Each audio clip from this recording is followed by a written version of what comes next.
So talking about the global cues of yesterday, we are seeing that the European markets closed flat, with Wall Street obviously being closed due to the Thanksgiving holidays, and the US financial markets were closed. But European markets also remained quite flattish, and they closed on a flat line as well, almost a flat line.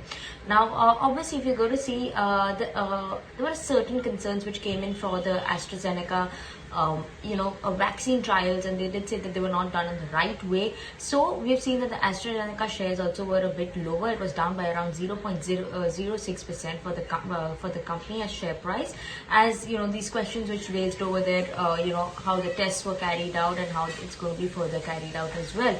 So certain concerns on that surely kept the share price a bit lower. If we go to the Europe Stoxx 600 index also ended 0.03% lower, which is provisionally provisionally lower. So that also was something that remained flat. FTSE was down by around 0.4%.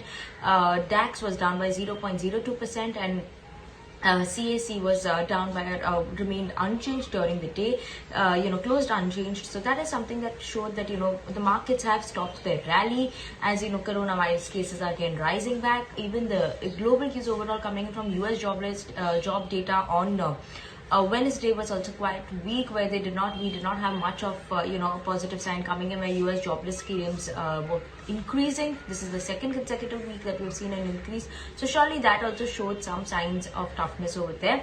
And though the markets were closed yesterday, we'll talk about now the Asian markets. Now Asian markets also, Asian shares also were on a grind, were grim, were lower, and amid the COVID vaccines, it opened up a bit lower today, and the economic concerns also, which kept the shares a bit lower. And now we're surely showing signs that we are on a pullback right now. The equity markets are on a pullback from the record high that we've been seeing in the last couple of weeks. Surely there is some pullback, as highly anticipate coronavirus and concerns about the pandemic.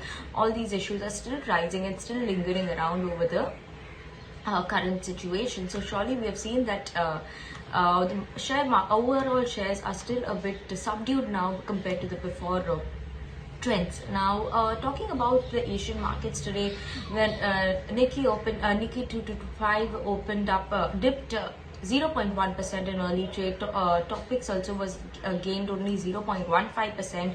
ASX 200 also was down by 0.2%. So it was almost flattish to with a negative bias if you go to see the Asian markets as well. Talking about oil also, they were also on a bit of a tough spot as of now. Not much of a gain or anything that we're seeing over there in the oil market. And gold rose, but gold was rising amid the grim US job data, increased coronavirus cases, so people do invest more and go towards the safe haven side. So gold continued to rise. Spot gold rose by 0.3%, while US gold futures rose by 0.2%. So that is all overall the global cues that we'll keep an eye out on, and that was what we'll be watching out for, how it impacts the Indian market as well, and what are the cues that Indian market takes from the global.